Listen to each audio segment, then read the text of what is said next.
Bom dia, queridos irmãos. Hoje é dia 21 de maio do ano da graça de 2020 e, mais uma vez, a alegria de podermos começar esta manhã a conversar e também a refletir na palavra. Na sequência daquilo que temos procurado fazer,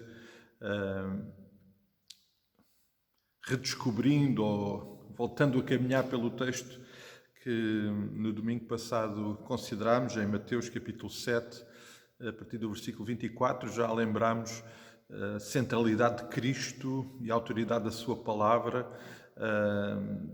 soberana, sublime, única, e Jesus como o único realmente com poder e autoridade para ser o sustento, o fundamento da nossa vida. Já lembramos a necessidade que nós temos de reconhecer e assumir que estamos numa construção na nossa vida e que temos que tomar decisões, elas são inevitáveis e também já lembramos que essa necessidade de decisões vai determinar, aliás, foi o próprio Senhor Jesus Cristo que o disse, que vai determinar a qualidade da construção que estamos a fazer.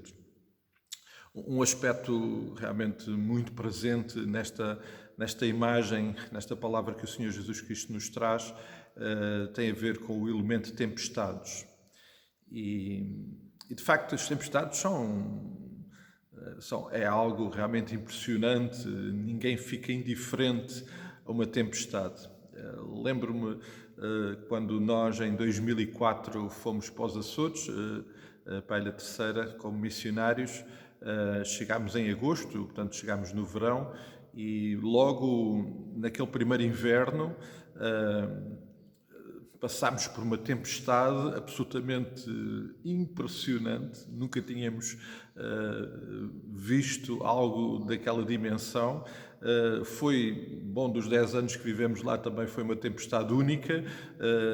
Naquela altura, a intensidade da tempestade foi tal que o porto comercial da Praia da Vitória, onde todos os barcos paravam e descarregavam, ficou completamente destruído. As ondas eram realmente impressionantes. Eu lembro-me naquela altura de nunca ter assistido a nada daquilo e pensar, bom, isto vai tudo acabar porque a ilha vai ser engolida por esta tempestade. E foi impressionante, nunca mais esquecemos aquelas imagens, aquele dia, principalmente aquele dia mais intenso de tempestade. Foi realmente impressionante ver a força e o impacto daquela tempestade. De facto, as tempestades têm este impacto na nossa vida. Ninguém fica indiferente a uma tempestade. É interessante que este elemento está presente diversas vezes nos registros dos Evangelhos, no que diz respeito ao ministério do Senhor Jesus Cristo. Por mais do que uma circunstância, aconteceu Jesus e os seus discípulos estarem no meio de uma tempestade, serem apanhados no meio da tempestade. E é interessante porque, por exemplo, em duas delas, em que há muitas semelhanças, em que as semelhanças são eles estarem no mar, dentro de um barco. Mas há duas circunstâncias diferentes. Numa, Jesus está a dormir dentro do barco. Noutra, Jesus não está no barco e vai ter com eles a andar sobre o mar. O estado emocional dos discípulos nas duas tempestades deixam-nos perceber realmente como é impactante, porque eles nos dois casos, estavam completamente alterados, perturbados com tudo o que estava a acontecer. Numa delas, voltam-se para Jesus e perguntam-lhe, bom, será que tu não queres saber de nós e estás aí a dormir e deixas que nós morremos? Na outra, estavam tão perturbados também que, ao verem Jesus andar sobre o mar, pensavam que era um fantasma e ficaram completamente aterrorizados com toda aquela situação. Nas duas situações, Jesus estava lá e esteve a cuidar deles e os abençoou. Amados, nós não podemos ignorar a realidade das tempestades, que têm um impacto absolutamente devastador e perturbador nas nossas vidas. E no domingo lembrávamos alguns tipos de tempestades que vêm à nossa vida, um desemprego, um problema grave familiar, uma doença.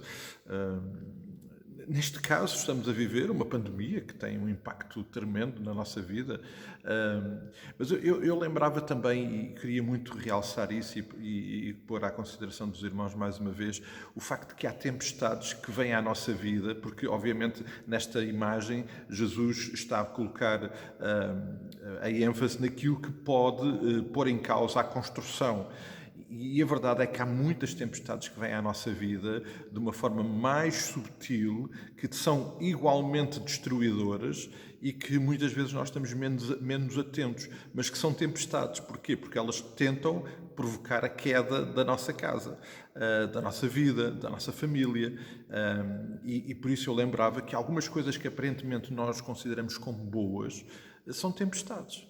Porque elas tentam destruir a nossa vida, a nossa família. Temos visto isto tantas vezes, e é preciso estar tão atento a essa realidade para que de facto, no meio de cada uma dessas circunstâncias, o fundamento que é Jesus Cristo possa realmente manifestar-se e proteger-nos. E por isso, quando tempestades como uma carreira profissional, uma família, um projeto de vida, sei lá, coisas que nós colocamos na nossa agenda e que tentam destruir a nossa vida, quando elas vêm, que de facto nós possamos estar preparados para resistir. E essa preparação e esse recurso, como nós percebemos nesta imagem de Jesus, não é nossa, é o próprio Senhor Jesus Cristo, é Ele quem vai produzir essa resistência.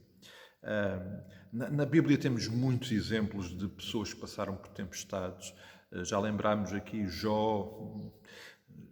Jó viveu por uma tempestade quando, de facto, nada imaginaria que iria passar por essa tempestade.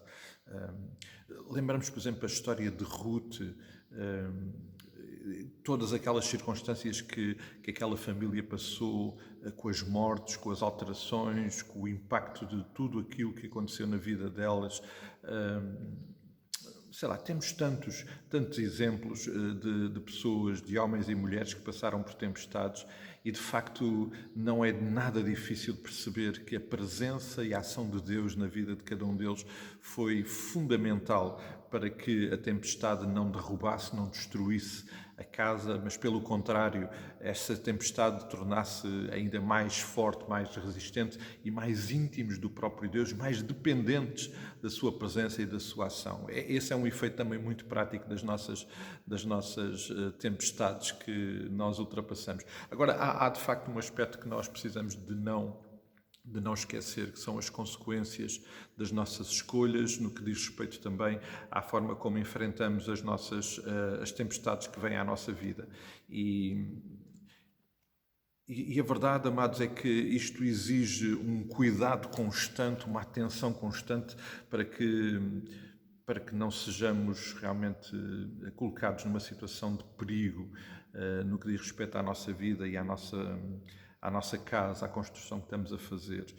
Paulo é muito claro ao chamar a atenção em algo muito similar, em muita sintonia com aquilo que Jesus disse lá em Gálatas 6, capítulo 6 e versículo 6. Ele diz assim: mas aquele que está sendo instruído na palavra, faça participante de todas as coisas boas que o instrui.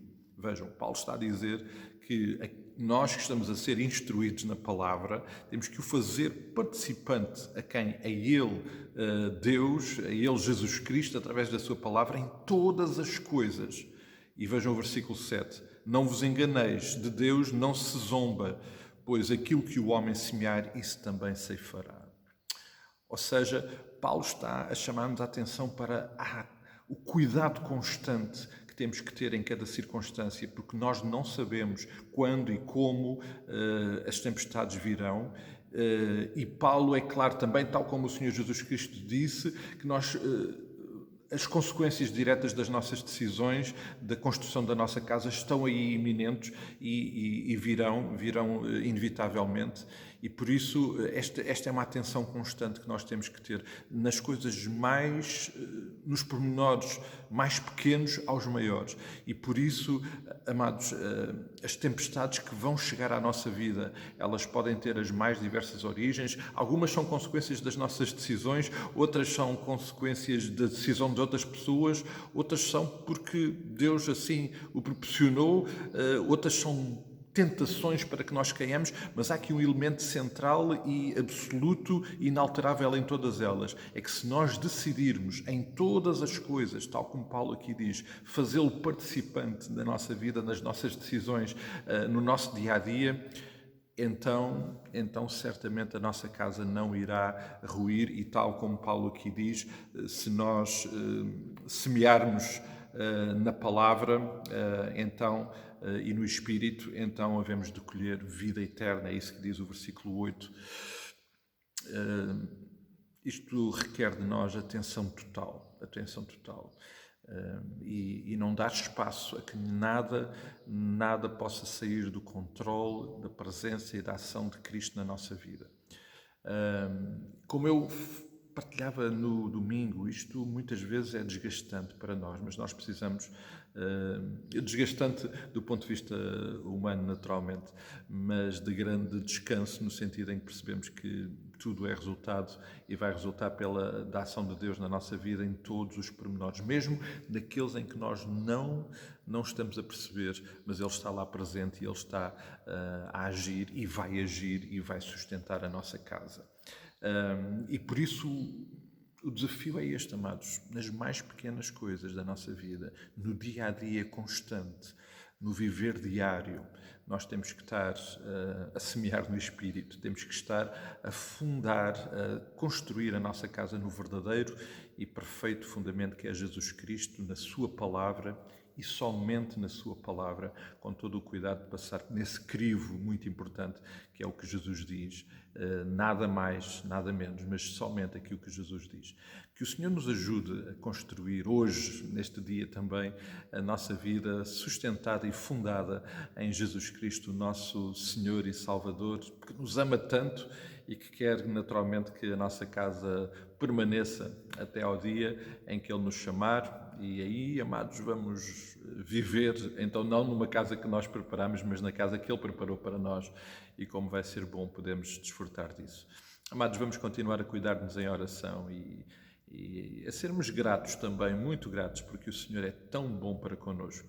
Ele não desiste de nós, Ele investe em nós, a Sua Palavra, amados. É realmente uma palavra maravilhosa. Ainda ontem, quando partilhávamos o estudo de Romanos, de facto perceber que Paulo, por exemplo, reconhecendo que a igreja lá em Roma era idónea, era constituída por homens e mulheres já com uma experiência em Cristo, ainda assim, e também por causa disso, Paulo investiu em lhes dar ainda mais palavra, ainda mais fundamento, ainda mais doutrina em Cristo, para que eles se tornassem ainda mais resistentes, fortes e ainda mais expressão do reino de Deus ali naquele tempo e naquele lugar. E é isso que Ele faz connosco também através da Sua palavra, que é realmente maravilhosa. Que o Senhor nos ajude, que nos cuide. Vamos então cuidar-nos também em oração e procurando estar próximos uns dos outros. Esse é também o nosso desejo. E fica aqui um forte abraço para os irmãos, desejando um dia muito, muito abençoado, e que nos mais pequenos detalhes da nossa vida nós possamos estar a construir, porque as tempestades são inevitáveis, elas vêm aí, mas certamente podemos dizer: posso todas as coisas naquele que me fortalece. Que o Senhor nos abençoe.